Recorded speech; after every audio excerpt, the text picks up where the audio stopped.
ganti slide kok ya nggak mau cepat.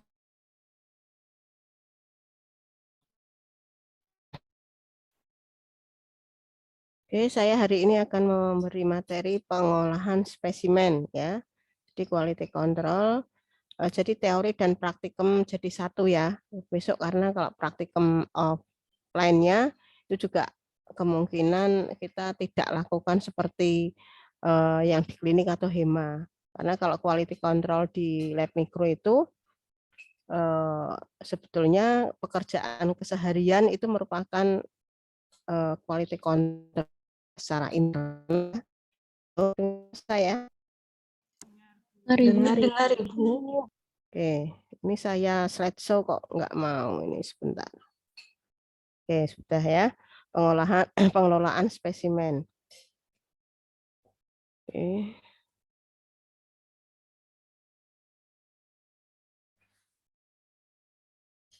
Ya. Sebentar. Udah nggak mau ganti slide. Kenapa ini?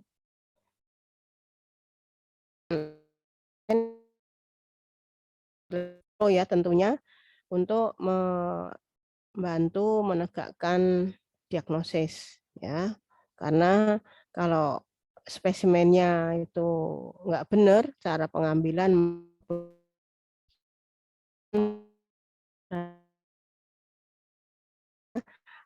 mutu pemeriksaan itu juga akan nggak bagus ya seperti itu. Jadi secara pemeriksaan mikrobiologi tentunya kita tahu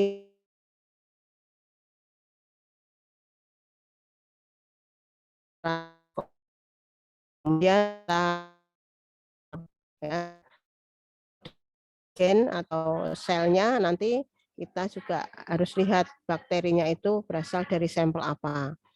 Kemudian untuk mendeteksi antibodi yang dihasilkan oleh host atau pasien ya. Apakah pasien yang terkena infeksi itu mampu menghasilkan antibodi atau tidak. Ya. Kemudian deteksi yang lainnya adalah deteksi adanya asam amino, kemudian deteksi secara serologi, kemudian PCR dan di dalam PCR untuk biomol ini untuk mengetahui amplifikasi. Ya, itu prinsip atau mungkin hal-hal yang perlu diperhatikan kenapa pengelolaan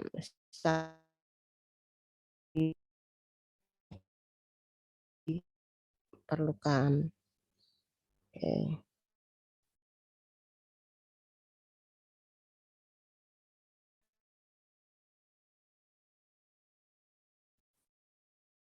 Nah, pengelolaan spesimen baik ini akan menghasilkan kualitas dari pelayanan itu baik atau tidak ya. Nah, di sini meliputi pemilihan dari sampel ya. Misalnya infeksi kandung kemih, maka sampelnya yang digunakan adalah urin gitu ya. Kemudian bagaimana cara pengambilan sampelnya ya. Bagaimana darah itu diambil, kemudian setelah itu darah itu wajib dibersihkan atau tidak. Kemudian pengirimannya, ya, misalnya apakah kita mengirim harus dengan cool box atau tidak, ya seperti itu. Dan cool box-nya itu harus rapat ya, harus kedap udara, ya, dan tidak boleh bocor. Supaya apa? Supaya kondisi esnya itu bertahan lama, ya. Kemudian penyimpanan atau pengawetan dari sampel tersebut, ya. Setelah sampel itu sampai di laborat, bagaimana penyimpanannya, ya, atau supaya sampel itu awet harus disimpan di mana atau dikelola di mana seperti itu. Ya, nah tadi untuk mendapatkan hasil yang baik, yang akurat, maka spesimennya harus baik. Oke. Nah, sedangkan kalau sampelnya sudah baik, kemudian pengelolaannya tidak tepat, itu juga akan akan menyebabkan hasilnya juga tidak baik juga. Ya. Kemudian kalau pengelolaannya tidak baik, maka mikroorganismenya kemungkinan yang harusnya ada itu menjadi tidak bisa ditemukan, ya, karena kita menyimpannya mungkin tidak benar, pengirimnya juga tidak benar, ya seperti itu. Oke. Nah, kalau mungkin pengiriman kemudian pengambilan sampelnya tidak sesuai, maka yang akan ditemukan adalah bakteri-bakteri yang ada di luar atau sebagai flora normal atau kontaminasi, ya, yang bukan penyebab infeksi, gitu ya. Itulah yang selama ini kadang-kadang ditemukan di lapangan, ya. Nah, yang perlu diperhatikan bahwa spesimen mikrobiologi itu adalah makhluk hidup, maka dia mudah berkembang biak dan kemungkinan juga bisa mati. Ya, jadi kita harus bagaimana mengelolanya. Kemudian spesimen tidak lagi representatif bila mikroorganismenya berkembang biak, ya, selama pengumpulan atau pengiriman atau penyimpanan. Jadi kita usahakan bakteri itu pada posisi dorman, ya, stabil. Jadi tidak terlalu banyak yang berkembang biak di situ, apalagi bakteri-bakteri kontaminannya. Kemudian patogenitas penyakit, ya. Nah, sifat-sifat dari mikroorganisme itu bisa diketahui kalau dia memang menyebabkan penyakit, maka kita harus bisa menyimpulkan inilah bakteri yang menyebabkan penyakit, ya. Nah, prinsip dari pengelolaan spesimen yaitu kita mengutamakan keselamatan dan keamanan petugas, ya, baik yang ada di rumah sakit ataupun di laboratorium. Jadi kita harus jaga, maka harus menggunakan APD, ya, baik jas lab, handscoon, masker, ya, mungkin face shield, ya, kalau itu memungkinkan, karena mungkin dia yang kita periksa adalah virus, ya, seperti itu. Kemudian wadah yang kita gunakan, ya, supaya kita tidak mudah terkontaminasi. Wadahnya harus tertutup rapat dan tidak boleh bocor, ya. Nih, jadi karena mikroorganisme kalau bocor kemungkinan juga nanti akan kemana-mana, ya, juga bisa terkontaminasi dari luar ke dalam tempat itu juga bisa, ya. Kemudian melepaskan jarum. Jadi kalau kita mengambil darah, ya, jarumnya kita lepas, kemudian barulah kita masukkan ke dalam cup atau tabung, ya, yang sudah ada tandanya apakah tabung-tabung yang tanpa antikoagulan atau dengan antikoagulan. Kalau untuk mikrobiologi, kalau dari darah, tabungnya darahnya itu ditambah antikoagulan atau tidak, ya? Halo? Halo? Ya, ini belum tahu ya. Ini semester berapa ya? Semester 4 atau semester 6? Halo? Semester 4, Ibu. 4. Ya, jadi hematologi sudah dapat ya. Jadi kalau kita mengambil sampel itu harus seperti apa? Harus ditambah EDTA atau tidak, ya? EDTA itu fungsinya untuk apa? Ya. Oke. Yang berikutnya mempertimbangkan kenyamanan dan keamanan pasien tadi. Jadi kita harus kalau mengambil sampel-sampel yang sulit, ya, yang beresiko, itu biasanya ada informed consent. Informed consent itu perjanjian misalnya pengambilan sampel yang berbahaya, maksudnya dari LCS, ya. LCS itu sumsum tulang belakang, maka harus ada persetujuan, ya dari keluarga. Karena apa ya, organ-organ tersebut harusnya steril ya, tidak boleh kena perlakuan ya, itu harus ada persetujuan ya, itu adalah informed consent. Kemudian tepat waktu ya, dan pemilihan spesimennya itu harus tepat ya, seperti itu. Oh, apakah memang yang harus diambil LCS atau selain LCS mungkin enggak ya, seperti itu. Kalau apa kemungkinan terkecil ya masih bisa dipakai ya, mungkin sampel selain LCS ya, seperti itu biasanya ya. LCS itu kalau misalnya sudah tidak boleh, tidak ada jalan lain ya, seperti itu barulah dipakai.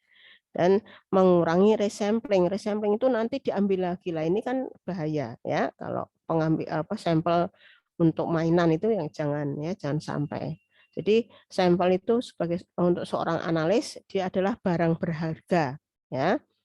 Anda harus ngambil lagi, mencari orangnya, wah, susah ini. Maka sampel itu harus diamankan ya, itu.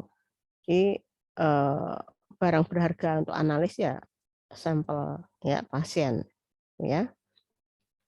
Nah, jumlah mikroorganisme yang hidup saat kita amati itu harus bagus ya, jenis spesiennya harus tepat, waktu pengumpulan spesimennya harus tepat.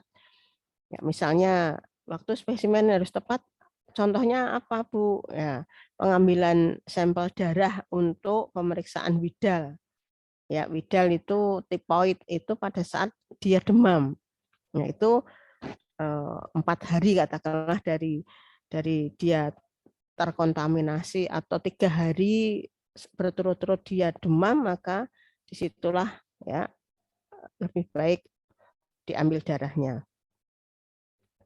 Kemudian volumenya ya, volume sampel yang diambil itu cukup ya. Kemudian penyimpanan dan transportasi. Pemeriksaan yang benar, jadi pemeriksaan itu analisis ya. Kalau yang pengambilan itu praanalitik ke arahnya, ya persiapan sebelum dikerjakan. Kalau kita pemeriksaan berarti sudah ke arah analitik ya. Kalau nanti pencatatan itu pasca analitik. Jadi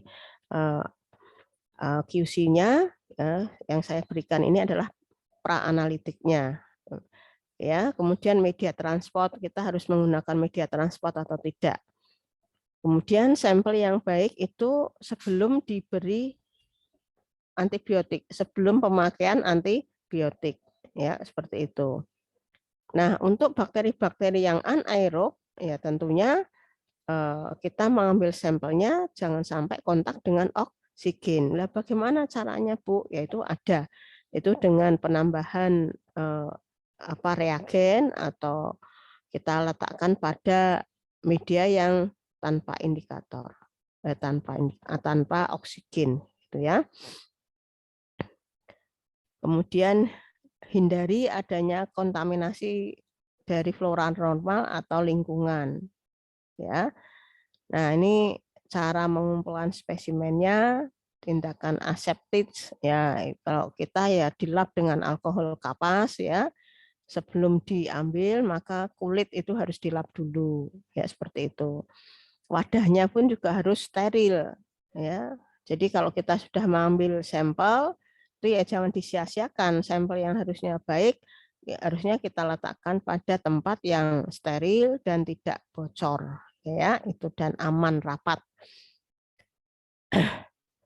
Nah, tentunya harus ada komunikasi yang baik antara dokter dan petugas laboratorium. Maksudnya pemeriksaan yang diharapkan adalah pemeriksaan apa dari sampel itu sudah ada kejelasan. Misalnya Anda mengirim sampel darah, ya darah akan diperiksa widal positif, ya mungkin seperti itu, atau mungkin jumlah leukositnya, ya gitu.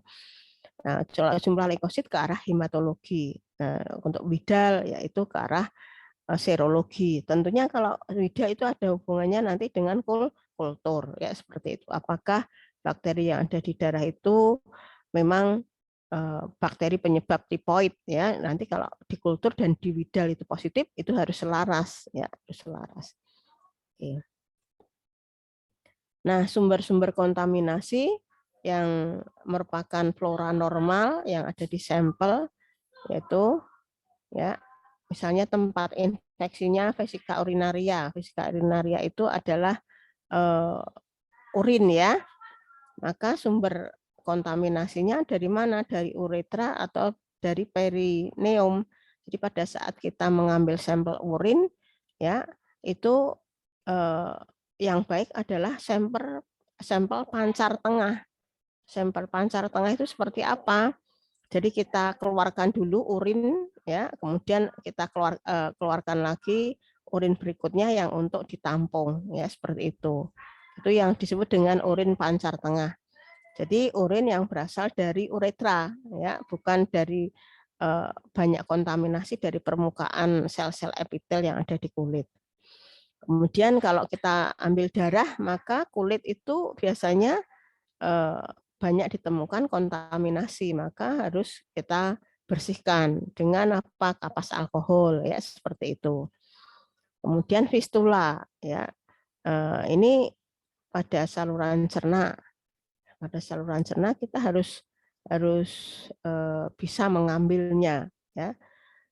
Nah, kemudian infeksi subkutan dan superficial ini biasanya pada bakteri ataupun mungkin pada jamur ya, pemeriksaan bakteri atau jamur biasanya pada orang-orang yang ada catatan ya untuk yang subkutan. Nah, pemilihan spesimen yang akan kita ambil itu juga akan mempengaruhi darah kah, urin kah, sputum kah ya, dari sampel-sampel yang kita ingin periksa ya, dari patogenitas ya, itu kita butuh sampel urin ya, dengan catatan gejala klinisnya seperti apa itu adalah dokter, tetapi untuk rujukannya biasanya tolong diambil urinnya, itu biasanya ada catatannya gitu ya. Nah, kalau kita mengambil sampel darah ya, nah ini waktu pengambilan yang baik adalah pada saat suhu badan itu tinggi ya. Jadi misalnya ada anak yang panas gitu ya, sudah 3 hari dan lebih, kalau dikasih obat belum turun panasnya, yaitu berarti indikasi ke tipoid ya. Karena kalau tipoid dikasih turun panas saja ya, itu tetap saja nanti dia bertahan sebelum dikasih antibiotik. Ya, kalau ternyata setelah 3 hari dikasih obat turun panas dan vitamin, dia tetap saja panas, maka harus cek lagi. 3 hari lagi nanti kita ke sini ya, tidak coba diperiksa. Nah, kalau masih panas, maka diambil darahnya. Nah, itu dia dikasih obat, bukan obat antibiotik, tapi turun panas dan vitamin biasanya. Karena kalau bakteri infeksi atau bakteri yang penyakit yang disebabkan oleh bakteri, itu dikasih vitamin dan turun panas saja dia tidak akan bisa turun, biasanya tetap saja dia panas ya, karena bukan antibiotik. Oleh karena itu pengambilan sampel itu sebaiknya sebelum spesimen atau pasien itu dikasih antibiotik ya, seperti itu. Ya, jadi diambil darahnya barulah kita lihat ya. Terus sebaiknya diambil pada tempat-tempat yang berbeda, misalnya tangan kiri, tangan kanan ya, seperti itu harus jelas.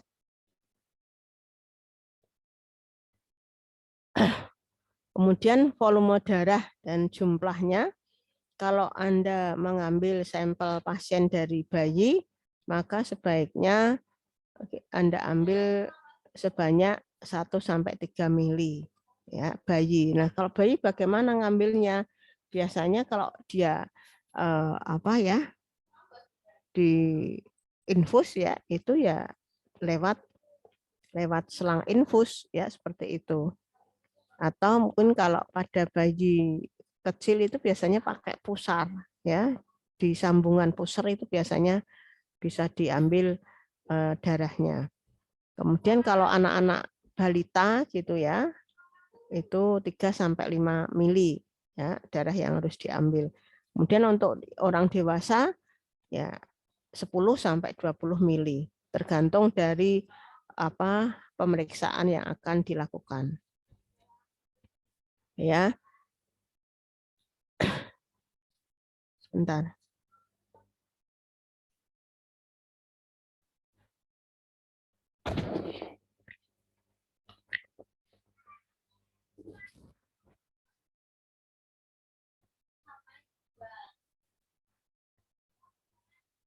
Ya. Nah, pada kasus-kasus tertentu sepsis, endokarditis ya, itu biasanya dibutuhkan sampel darah. Nah, pengumpulan darah ya untuk kasus-kasus yang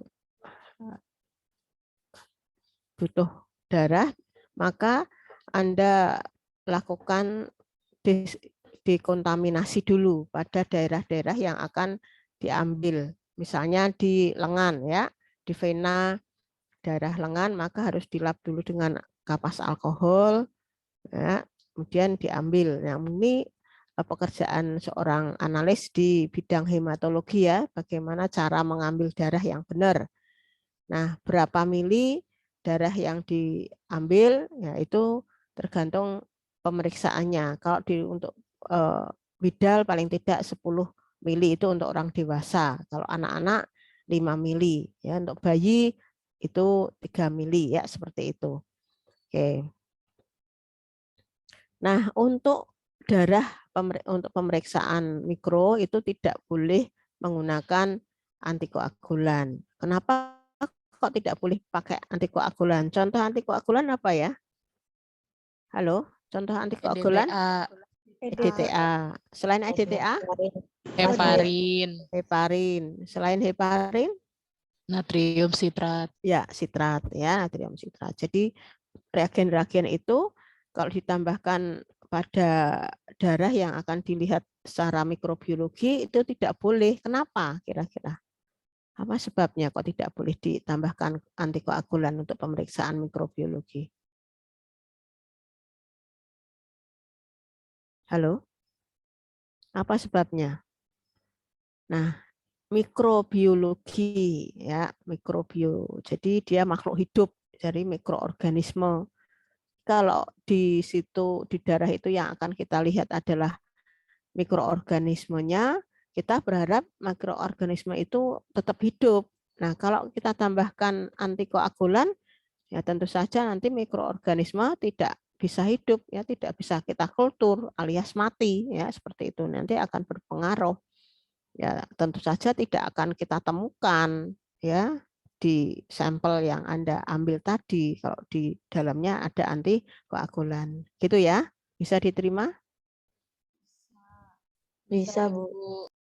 Oke. Kemudian pengambilan sampel saluran kemih atau urin di situ, ya. Nah, ini ada beberapa tempat ya atau sampel yang harus kita ambil untuk urin, yaitu sampel dari pancar tengah. Jadi kalau orang itu pipis ya, itu tapi yang diambil adalah urin yang dikeluarkan di tengah. Jadi Anda keluarkan dulu ya urinnya, ditahan kemudian ditampung lagi ya, itu yang tengah. Kenapa? Karena kalau yang tengah itu memang bakterinya berasal dari uretra. Tapi kalau yang pertama Anda langsung tampung, itu kemungkinan ada bakteri kontaminasi yang ada di kulit kita, ikut di dalam ikut keluar dalam sampel, yaitu nanti ada kontaminasinya. Ya, jadi yang bagus adalah urin pancar tengah. Paham ya? Nah, kalau yang suprapubrik ini biasanya digunakan untuk bakteri-bakteri yang anaerob yang kita inginkan ya. Jadi kalau kita ingin mengetahui bakteri anaerob pada urin ya kita ambil suprapubik, jadi ditusuk ya, disedot gitu ya. Kemudian urin kateter. Nah, kalau urin kateter itu biasanya banyak masalah ya, karena kateter itu biasanya beberapa penampungan dari beberapa hari katakanlah ya, sehari. Nah, itu nanti kita ngambilnya tidak di bak apa di kantongnya, tetapi di atas, di saluran yang atas ya. Itu pun kemungkinan juga ada kontaminasinya ya, karena apa? Kemungkinan kalau di situ ada bakteri-bakteri flora normal itu bisa menyebabkan kontaminasi. Kemudian pada urin itu sebaiknya pakai media transport atau tidak ya. Jadi kalau urin itu tidak menggunakan media transport. Urin dikirim ya itu minimal 2 jam ya. Jadi jangan sampai lebih dari 2 jam, jangan. Ya. Itu sebelum 2 jam itu harus sudah dikerjakan. Kenapa? Ya nanti kita akan menghitung jumlah bakterinya di situ kalau urin. Jadi ada ketentuan kalau bakteri yang ada di urin itu maksimal adalah 100.000 sel atau 100.000 koloni per mili. Kalau lebih dari itu, maka seseorang dikatakan dia kena ISK, ya, infeksi saluran kemih. Ya. Nah, kalau di misalnya lebih dari 2 jam ya, ini kasus banyak nih. Misalnya kemarin itu ada mahasiswa yang penelitian tentang urin ini juga. Kalau di rumah sakit kan hari Sabtu kadang libur. Nah, ini laboratnya ya, petugas TLM-nya libur, padahal sampelnya dikirimnya hari Jumat sore. Nah, ini bagaimana ini? Nah, ini ternyata setelah dilakukan penelitian itu harus diletakkan di tempat yang dingin, tetapi bukan freezer. Itu mencegah pertumbuhan bakteri yang ada di sampel urin itu. Ya. Nah, maksimal berapa? 2 hari ya. Kalau lebih dari 2 hari itu biasanya walaupun diletakkan di kulkas itu bakteri-bakteri kontaminasinya banyak ya itu. Nah, kalau urin kateter ini tadi biasanya kita ambil pada selang yang bagian atas ya, bukan dari bagnya tetapi pada selang bagian atas. Oke, nah ini kalau urin suprapubik, jadi mohon maaf kalau orang Jawa itu ya di kantong kemihnya ya diambil disedot gitu ya. Ya memang sakit ini. Ini untuk bakteri-bakteri yang bersifat anaerob ya. Nah, ini tidak sembarangan ya biasanya pengambilan urin yang seperti ini. Kalau harus ada izin dokter ya dan perintah dokter kalau ada catatan-catatan yang memang dibutuhkan urin suprapubik ini. Ya, berikutnya spesimen dari saluran pencernaan yaitu feses ya. Nah, feses yang harus dikirimkan ke laborat paling tidak 1 sendok atau 10 gram ya. Ya ini mahasiswa kalau praktek di parasit itu kadang-kadang suka nakal ini ya. Mahasiswa silahkan membawa feses gitu ya. Terus ada yang bawa banyak itu dibagi-bagi, aduh nakal ini. Dan masing-masing harus bawa iya. Aduh. Kalau pas praktek ini biasanya AC dimatikan, jendela, pintu dibuka semua ya itu karena. Nah ini biasanya untuk urin dan ya urin rutin dan feses ya protozoa itu ya untuk parasit juga. Oke. Nah pengambilan fesesnya ini pada bagian yang tidak tersentuh air. Nah, jadi jangan yang terlalu pucuk, jangan yang terlalu ini ya seperti itu. Nah kalau feses yang berdarah atau berlendir ya diambil feses yang ada lendirnya dan darahnya itu. Nah ini karena feses yang berdarah dan berlendir itu mesti ada sesuatunya ya, karena normalnya feses itu tidak ada darah atau lendirnya. Nah, atau mungkin kadang-kadang bayi itu suka mencret gitu ya, kayak tidak ada fesesnya karena hanya air saja, mungkin saja ya. Nah, itu kita ngambil melalui rectal swab, ya swab anus, swab dubur ya. Di swab dengan lidi kapas steril. Oke, itu pada bayi. Nah, ini swab dubur contohnya ya. Jadi tentunya lidi kapasnya steril, kemudian di apa ya sentuhkan di rektalnya ya, kemudian diletakkan pada media transport Carry and Blair ya, sebaiknya seperti ini ya. Jadi dimasukkan kemudian diputar gitu ya. Ya, kemudian dimasukkan ke media transport. Oke ya. Pemeriksaan apa saja yang dilakukan untuk spesimen feses ini? Biasanya untuk identifikasi atau isolasi adanya bakteri Salmonella, Shigella, E. coli, Vibrio, ya ini bakteri-bakteri yang ada di pencernaan, ya Clostridium. Nah, Clostridium ada di pencernaan setiap.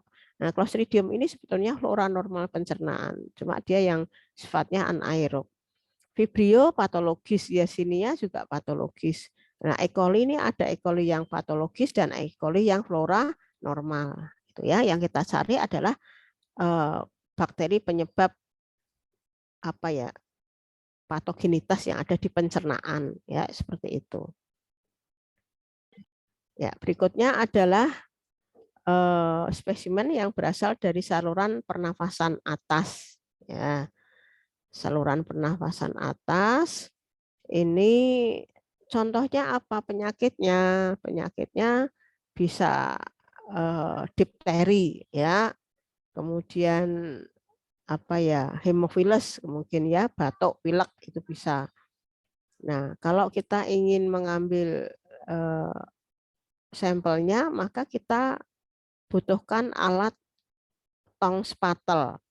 Ya, tong spatel ini ya, alat untuk menekan lidah ini tong spatel. Atau ini ya, ini tong spatel untuk menekan lidah. Jadi orang kalau suruh apa ya membuka mulut gitu otomatis lidahnya itu melengkung.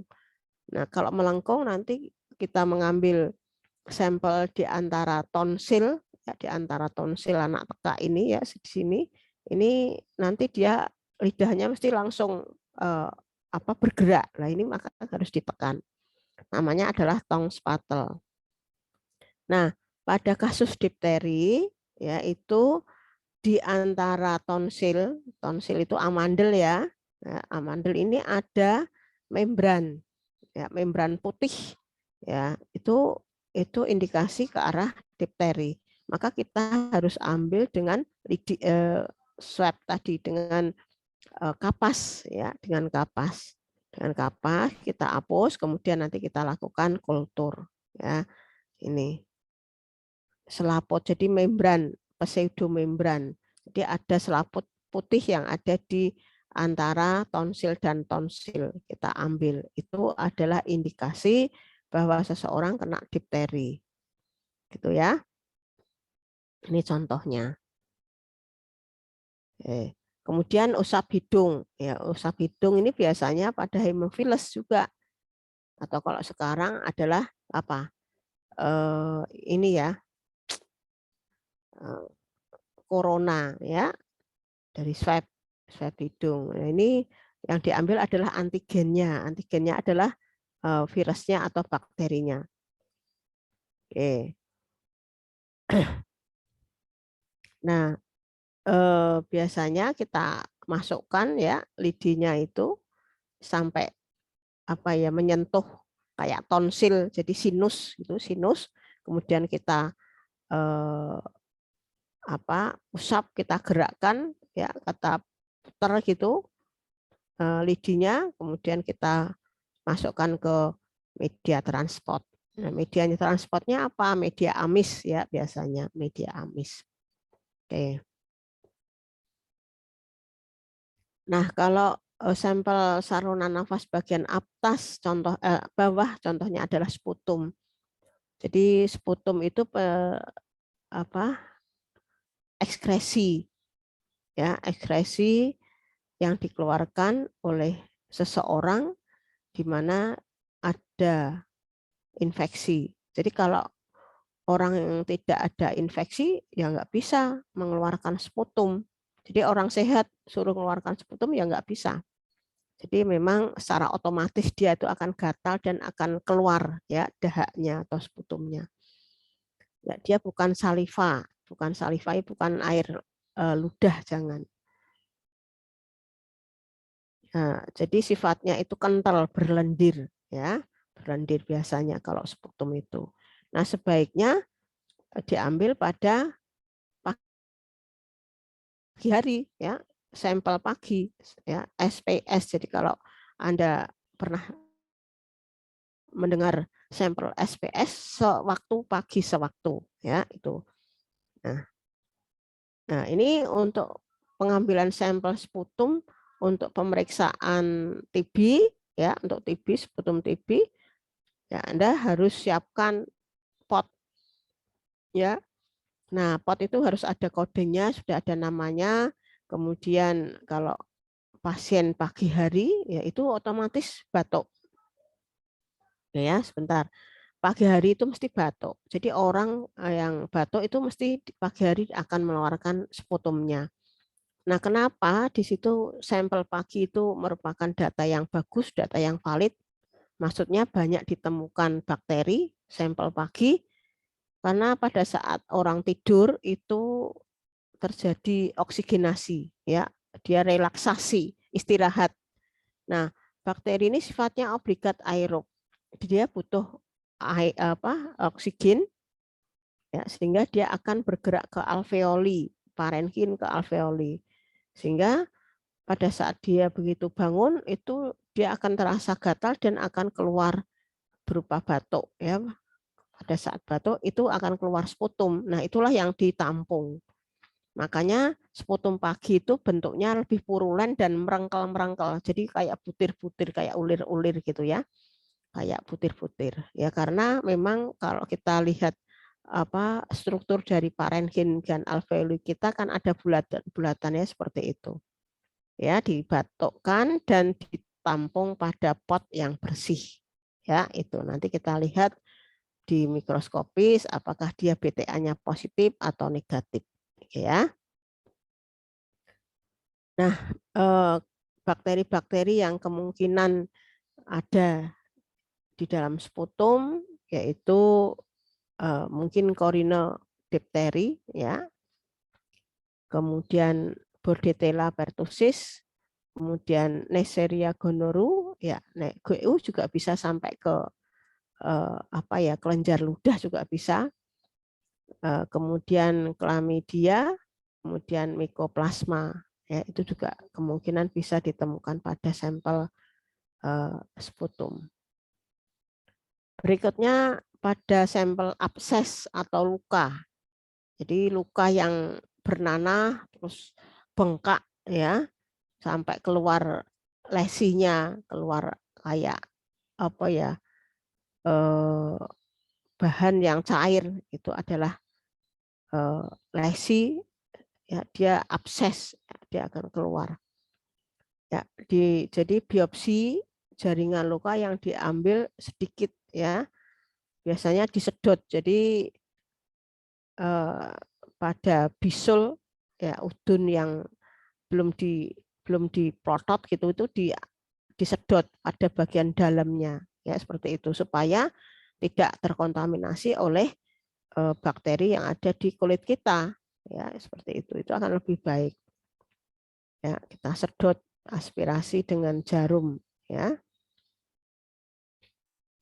Kemudian pakai swab itu diusap ya, pesnya biasanya ini dibersihkan dulu ya.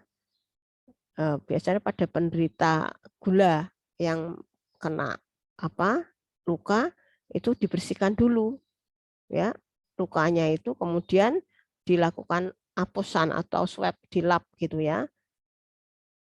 Nah, pada dasar luka, ya, dasar luka barulah kita ambil ulkusnya, namanya ulkus diabetikus kalau dia kena diabetes, ulkusnya, pesnya itu, kemudian kita letakkan pada media amis sebaiknya, ya, media transport amis, supaya kalau kita kultur itu kalau dibawa ke arah kerujukan atau mungkin belum sempat dikultur langsung, itu sudah berada di media transport itu sudah aman, ya.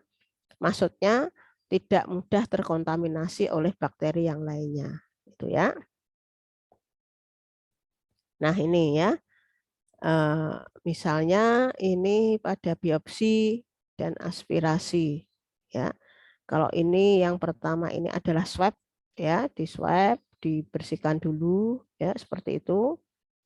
Ada yang dilihat disedot, ya, dengan jarum aspirasi, ya, pada bagian dalamnya, karena kemungkinan dalamnya banyak nanahnya, yaitu disedot. Ada yang diplotot gitu, ya, dibersihkan, itu ada. Ya, biasanya pada orang-orang yang punya kasus gula, ya, itu adalah dari biopsi dan aspirasi. Oke. Ya.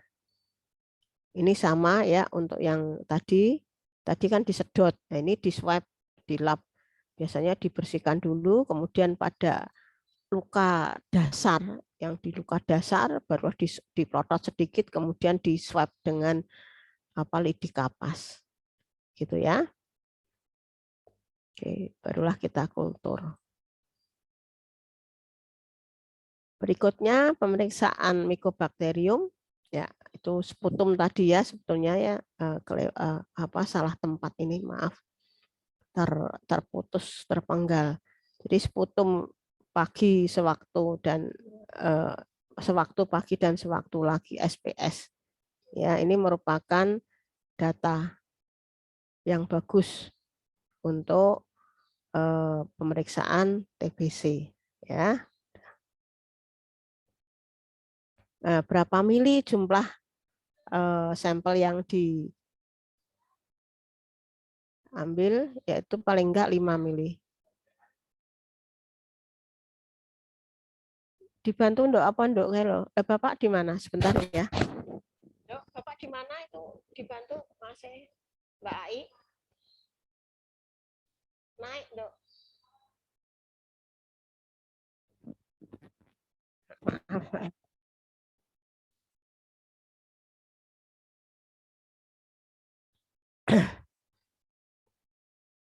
Nah, bahan-bahan lain yang kemungkinan diambil, ya, ada cairan pleura, ya, ada bronchol, cucian paru, ya, seperti itu. Ada trachea, ya.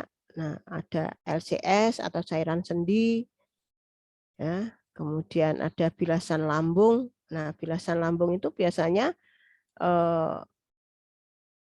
kayak dikuras gitu ya, dikeluarkan, kemudian terus diasih NaCl, kemudian disedot lagi, ya itu. Oke, ya ini.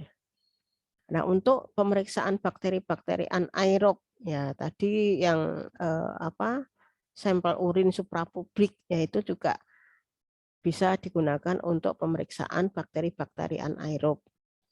Nah, bakteri anaerob yang kemungkinan bisa ditemukan yaitu adalah Clostridium ataupun Bacillus, ya, seperti ini.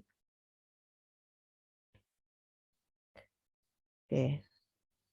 Kalau untuk pemeriksaan bakteri yang bersifat anaerob ini, maka kita membutuhkan media khusus untuk pertumbuhan bakteri anaerob, yaitu media tioglikolat, ya, seperti itu.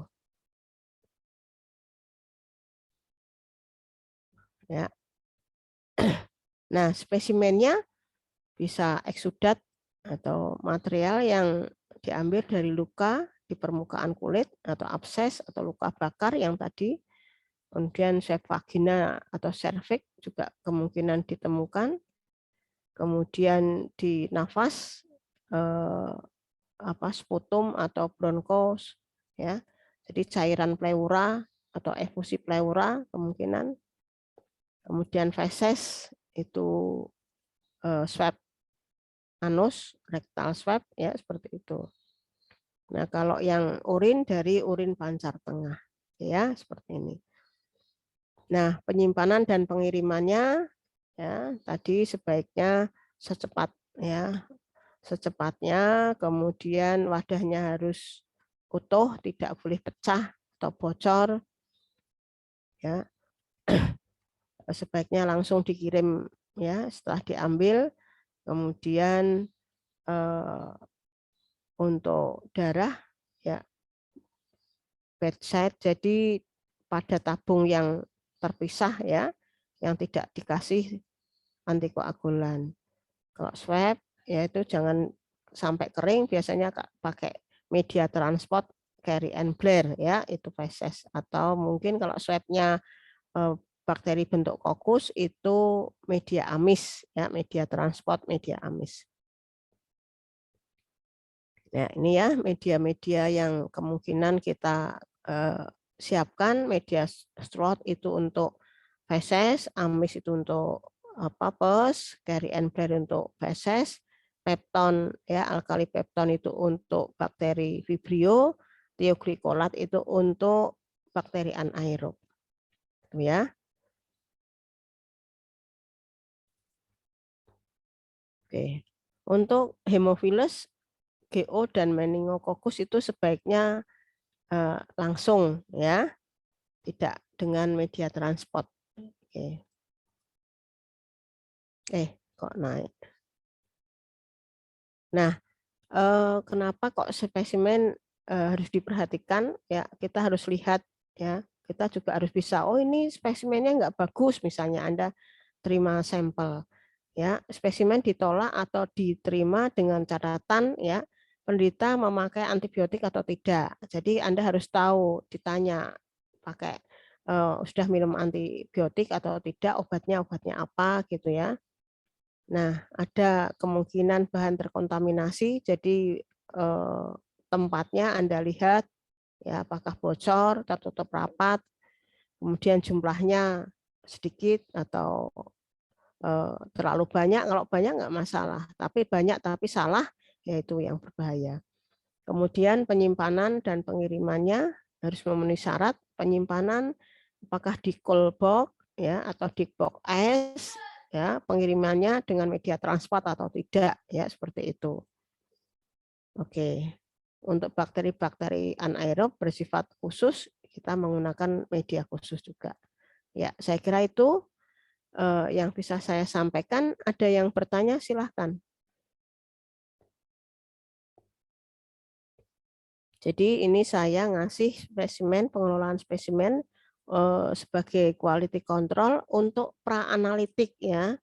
Kalau analitiknya itu kita pekerjaan yang kita kerjakan, kita nggak mungkin lakukan quality controlnya. Kenapa? Ya kita seperti praktikum biasa. Jadi kalau quality control untuk mikrobiologi itu ya butuh waktu seperti kita kultur, kita gores, kita pengamatan, kita uji ya seperti itu.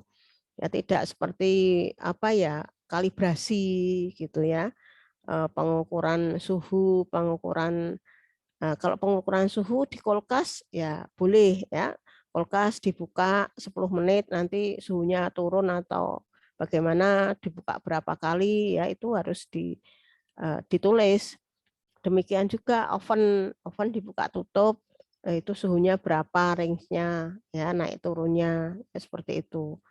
Kemudian timbangan ya, berapa kali timbangan itu range-nya berapa ya, itu normal atau tidak. Kalau range-nya terlalu besar ya berarti tidak normal, itu harus diservis gitu ya. Nah, itu kalibrasinya berupa servis biasanya. Nah, ini yang menjadi kata kunci untuk di mikro itu adalah mikroskop ya, yang kita mikroskop ini kalibrasinya agak sulit. Karena apa? Kalibrasi mata ya, mata saya dan mata Anda gitu kadang-kadang tidak pas karena ada apa ini ya, ada pencahayaan, ada resolusi defrak dari mata itu bagaimana ya. Kadang-kadang kalau Bu Sinto nggak pakai kacamata, tapi Anda sudah pakai kacamata. Kalau sama-sama tidak pakai kacamata, kira-kira bisa nggak? Ya belum tentu bisa ya. Itu banyak faktor yang mempengaruhi. Oleh karena itu memang untuk quality control mikroskop ini harus dengan ahlinya ya. Ahlinya. Maksudnya dilihat beberapa orang yang pakai kacamata atau tidak pakai kacamata dengan jarak fokus lensa objektif dan preparat itu jarak kerjanya 0, sekian senti ya atau sekian mili itu ada ketentuannya. Nah, kalau sudah lebih, oh ini enggak, ini berarti bukan perbesaran kuat, ini berarti sudah enggak bagus ya seperti itu. Oke ya, itu untuk mikroskop. Oke. Silahkan kalau ada yang ingin ditanyakan. Halo? Ya, Ibu. Ya. Silahkan tanya kalau ada yang tanya. Paham? Mungkin belum ada, Ibu. Belum ada ya, berarti sudah paham ya. Kalau sudah paham, nanti saya yang tanya ini. Nah, kalau saya tanya nih, Anda nggak boleh keluar ini 155 orang, 154 ya dengan saya ini ya. Nah ini saya tanya boleh nggak ini? Ayo kalau kamu nggak tanya saya yang tanya. Ibu, Oke, saya izin bertanya. Silakan. Ya, saya izin bertanya terkait feses tadi, Ibu. Untuk pemeriksaan feses pada bayi itu digunakan untuk mendiagnosis penyakit apa ya, Bu? Terus sama orang dewasa itu pemeriksaan feses digunakan untuk mendiagnosis penyakit apa ya, Bu? Terima kasih. Ya, bayi ya. Ya, sekarang feses. Feses itu yang diserang kira-kira berasal dari mana feses itu? Saluran Cernaan. pencernaan. Nah, saluran pencernaan. Kira-kira bayinya sakit apa? Atau orang dewasanya sakit apa? Ada Sakit gangguan di perut. sakit perut. Ada gangguan di pencernaan.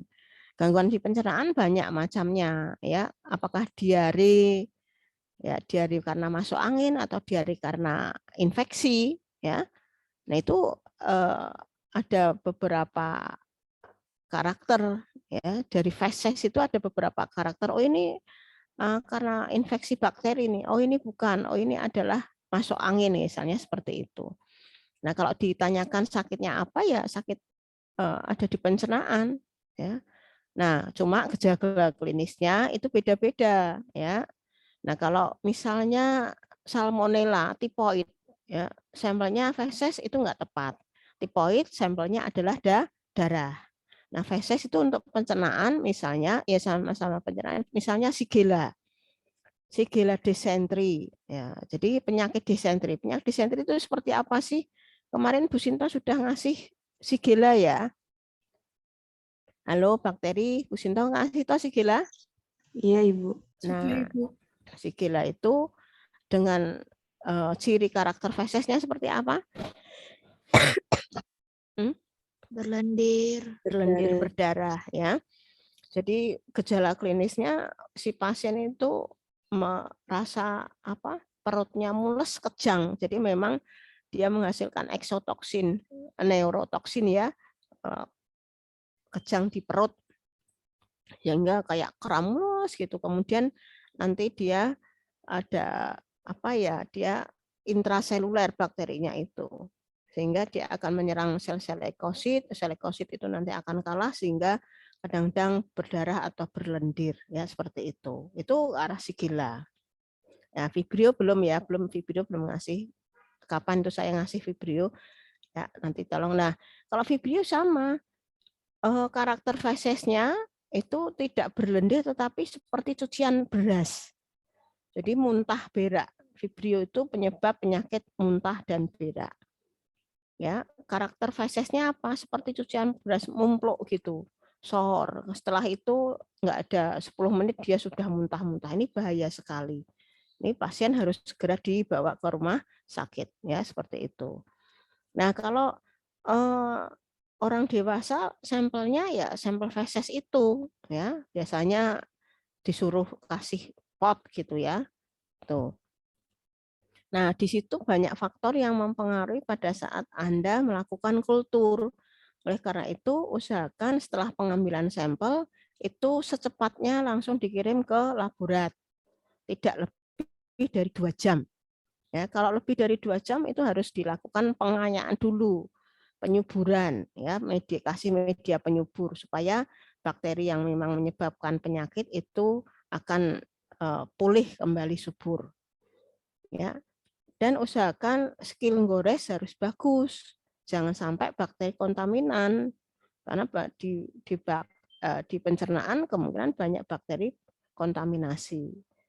Nah, ini kadang-kadang yang menyebabkan masalah mahasiswa atau orang tersebut, SDM tersebut, kulturnya belum bagus sehingga hanya bakteri flora normal yang muncul. Sebetulnya ada bakteri yang patogen karena kulturnya lebih dari 2 jam, tidak dikasih penyubur, ngoresnya tidak bagus, ya sudah kalah, ya, tidak ditemukan. Ya, ini namanya quality control-nya jelek, ya seperti itu.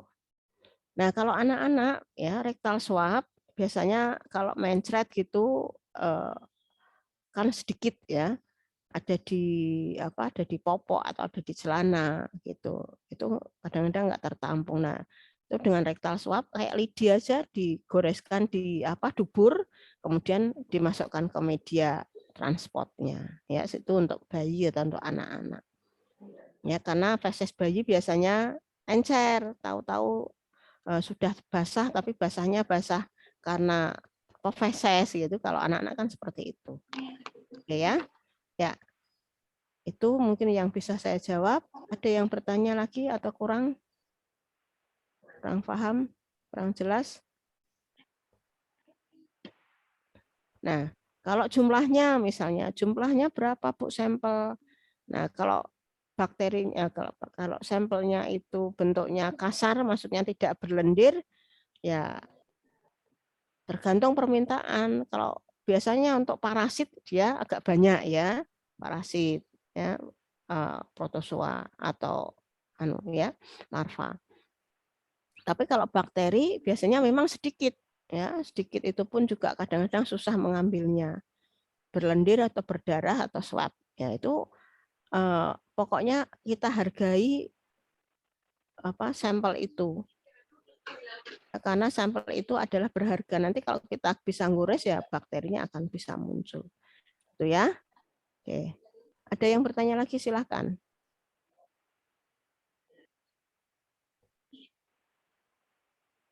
Sudah cukup? Kalau tidak ada yang tanya, saya tanya coba. Saya stop screen ya.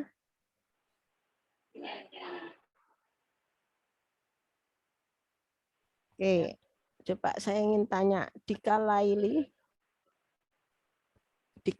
ya. Iya, Bu. Iya, Bu. Ya, berapa mili darah yang harus Anda ambil jika Anda mengambil sampel bayi?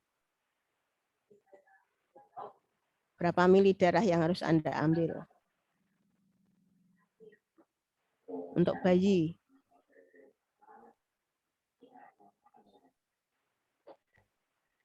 Halo. Iya, Bu. Sebentar, Bu. Nah, makanya kalau kamu kuliah harus dicatat ya, mana-mana yang penting. Itu jangan hanya didengarkan, ternyata Anda lupa ya. Dan karena tidak dicatat, kalau dicatat ya atau Mohon maaf, Bu. Pada bayi kan? Ya, bayi. Pada bayi itu 1-3 mili. Ya, 1-3 mili ya. Mililiter. Jadi, nah, untuk pemeriksaan darah, untuk di mikro itu sebaiknya dengan antikoagulan atau tanpa antikoagulan, Mbak? Tanpa antikoagulan, Bu. Ya, tanpa antikoagulan. Ya. Apa sebabnya Mbak Silma Lutfiana tidak boleh dengan antikoagulan? Mbak Silva Lutfiana. Karena nanti kalau pakai antikoagulan bakterinya bisa mati. Gimana? Kalau antikoagulan, bakterinya nggak bisa tumbuh atau Nggak bisa tumbuh, mati ya. Jadi memang antikoagulan itu zat reagen kimia ya. Kalau sampelnya ditambah antikoagulan, bakterinya nggak bisa tumbuh, nanti dia mati ya. Itu. Oke, itu untuk darah ya. Kemudian untuk sampel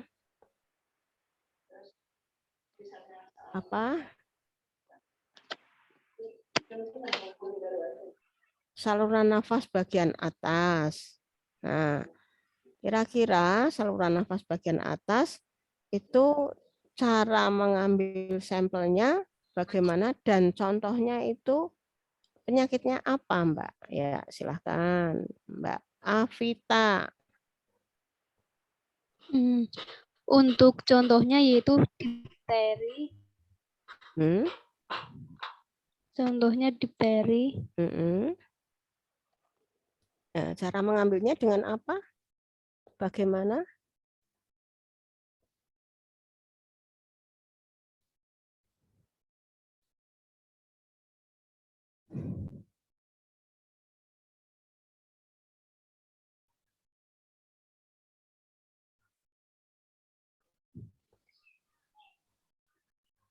Halo? Apakah terdengar? Ya, terdengar suaranya tapi belum jawab. Untuk contohnya sendiri yaitu difteri. Ya, contohnya. Terus Caranya yaitu dengan lidah, dengan spatula lidah, usap lidi kapas pada kedua tonsil dan faring belakang. Ya, ditandai dengan adanya apa coba? Ditandai dengan adanya. Oh, ini nih penderita difteri misalnya tadi toh. Nah, ada tandanya apa? Membran pseudomembran. Jadi ada selaput putih di antara tonsil, di antara amandel itu ada selaput. Ya, itu yang diambil. Biasanya yang mengambil bukan analis karena beresiko. Difteri itu bakteri yang penyebaran penyakitnya luar biasa karena melalui inhalasi. Ya, kasus-kasus difteri ini perjalanan penyakitnya itu tidak dengan waktu yang panjang, mungkin sehari 2 hari itu sudah berakibat fatal. Kalau di situ sampai melukai, ya pasiennya Anda tidak bisa mengambil, bakterinya justru masuk ke dalam luka di tonsil, itu yang bahaya. Ya, dia menghasilkan toksin, ya neurotoksin si difteri itu, dan seperti dicekik ya, seperti dicekik. Jadi tidak bisa bernafas itu untuk difteri karena toksin yang dihasilkan. Oke ya, difteri. Nah, kemudian ada lagi. Ini mas-mas sing kakung-kakung sing lanang-lanang kok tak muncul iki. Cah bagus. Wajahmu disimpan di mana? Belum mandi. Yo, mana? Cah bagus, mana? Enggak ada yang muncul. Ya. Halo? Yang laki-laki mana coba yang laki-laki?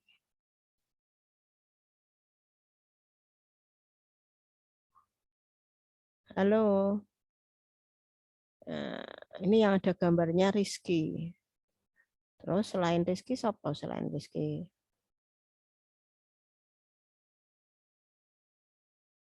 Nanda. Nanda ini laki-laki apa perempuan ini? Gambarnya perempuan. kayak, oh perempuan. Gambarmu kayak lanang. Ya. Laki-lakinya hanya satu toh. Hafiz tadi. Hafiz mana Hafiz? Iya Ibu. Oh perempuan. Iya Ibu. Oh perempuan. Iya Ibu. Oh, saya kira laki-laki. Soalnya tetangga saya namanya Hafiz itu laki-laki. Mau si Cidak tadi, siapa tadi?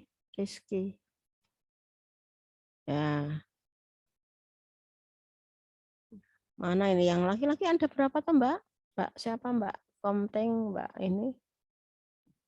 Kurang lebih Enggak. 19 orang, Bu. 19 orang. Iki do mudun no. Jadi pesertanya 135. Nah, ini toh. Ini kesepakatan kita ini. Ya, Nek Mbak Ibu Sinta itu pada saat ditanya ini kok pada turun, maka yang turun tadi nggak saya absen loh, nggak saya masuk, nggak dianggap nggak hadir loh ya.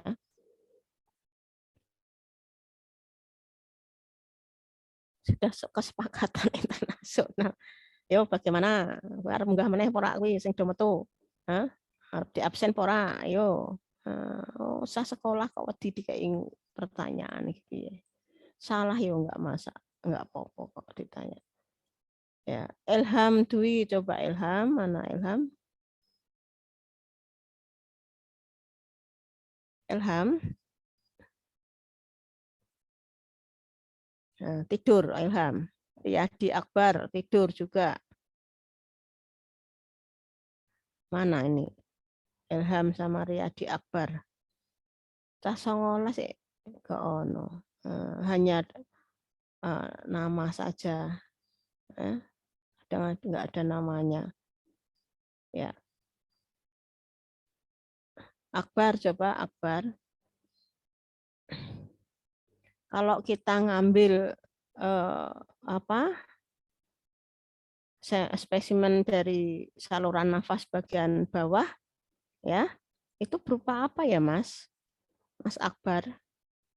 Halo, siapa yang namanya Akbar? Mana suaranya?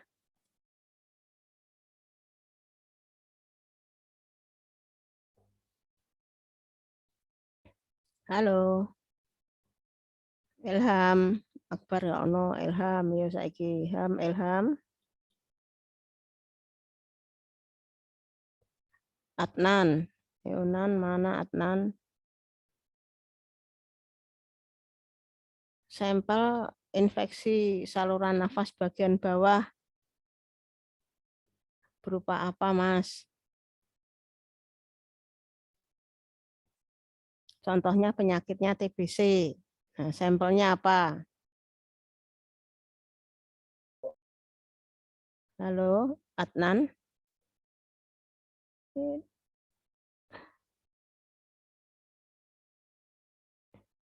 Dijan apa sapa ki mau? Dijan Hisam siapa ya? Hasim Disam apa siapa?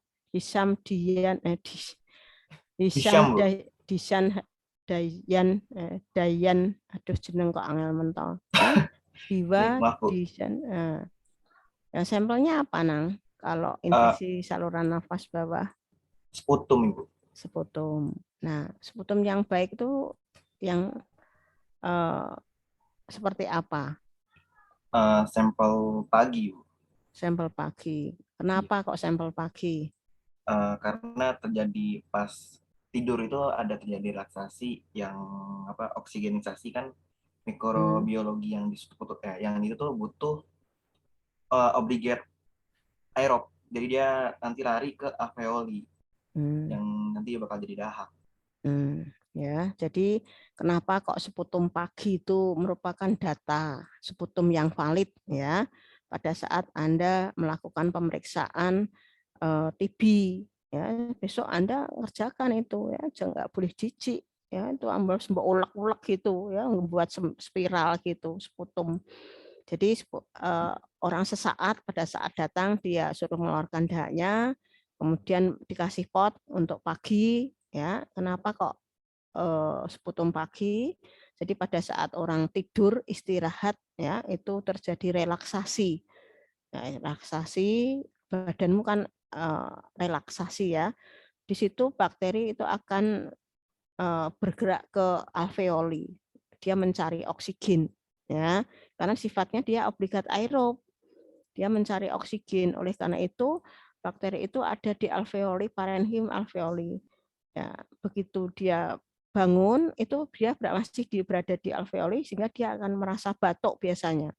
Akan merasa batuk dan akan keluar. Oleh karena itu dahak yang bagus itu bentuknya purulen ya, purulen itu merengkel-merengkel kayak biji kacang hijau, kayak biji kedeli gitu merengkel. Nah, itu kayak bentukan dari alveoli, bulat-bulat gitu.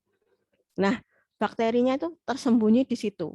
Ya, maka harus dilakukan pemeriksaan, kita mengulir, membuat semirnya itu mengulir. Ya, ini D3 atau D4 sayang? D4 Ibu. Oh, D4 ya, kita ngulir. Karena apa? Kita akan melepaskan lendir ya yang melilit bakteri itu. Ya. Nah, pengalaman kemarin ternyata kemarin ada mahasiswa yang PBL ya.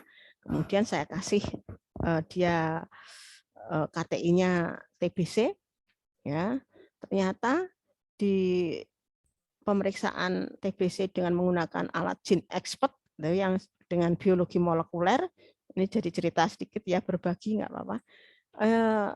Itu kan sputum ada yang purulen dan ada yang merangkal-merangkal. Ternyata hasil kalau dikasih buffer, dikasih pengencer gitu ya, itu kalau belum semuanya homogen, hasilnya itu tidak maksimal, bisa berubah. Ya, yang melengker-melengker tadi, yang bulat-bulat itu tidak menjadi encer, itu ternyata berbeda. Ya, mungkin yang hanya dikasih cairan sedikit, hanya bagian sampingnya atau bagian luarnya aja, mungkin dia positifnya 1 katakanlah, atau mungkin low gitu ya, low. Tapi kalau setelah di yang purulen dan merangkal-merangkal yang seperti biji kacang hijau itu sampai hancur, ya selnya itu nanti bisa terambil, ternyata jumlahnya akan berbeda, ya akan memberikan nilai Higgs atau tinggi, ya, jumlah selnya lebih banyak, artinya seperti itu. Lah saya kenapa kok seperti ini? Oh, kemungkinan pada saat homogenisasi belum maksimal, Bu. Oh ya. Jadi kalau belum homogen itu masih dihancurkan lagi, digojok lagi, itu sputumnya seperti itu, barulah diambil dengan mikropipet, dilihat dengan alat Gene Expert ya, pemeriksaan TB molekuler ya, cepat molekuler. Oke, itu ya, itu untuk sputum. Oke. Nah, kira-kira kalau jumlah sputumnya itu berapa ya yang harus ditampung? Halo, ada Rahma Lana, admin Rahma Lana. Nah, ini siapa ini? Jumlah sampel yang dibutuhkan berapa mili untuk sputum ini?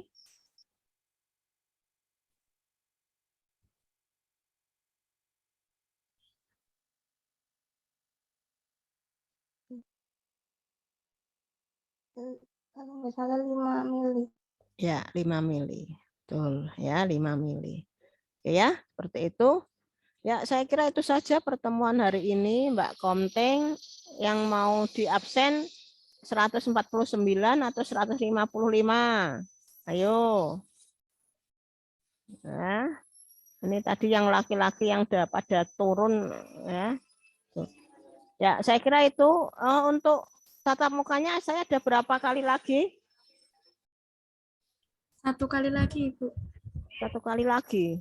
Ya, kalau kita praktikum kayaknya kan nggak mungkin online praktikum ya seperti yang dianalis dianalitik ya, pemeriksaan itu ya. Ya, hampir seperti materi teori praktek misalnya bakteri di Shigella, di Vibrio atau Pseudomonas gitu loh, Saranggores ya kan seperti itu kalau di QC. Karena QC-nya tidak seperti di HEMA atau di klinik hanya kalibrasi alat, enggak ya. Kalau kita kalibrasi mikroskop itu butuh waktu ya, dan tidak mudah untuk menservis mikroskop. Tidak semua orang bisa. Oke ya.